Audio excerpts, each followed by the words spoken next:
The Recover Guidelines, or Reassessment Campaign on Veterinary Resuscitation, are internationally recognised best practice recommendations for performing CPR on dogs and cats.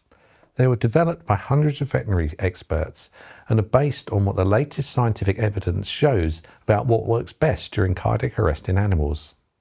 In simple terms, Recover gives us a structured, step-by-step method to follow when an animal's heart or breathing stops. It covers how to recognise cardiac arrest, how to perform chest compressions and rescue breaths, and how often to reassess the animal. Following the Recover approach means we can give every pet the best possible chance of survival until professional veterinary care is available.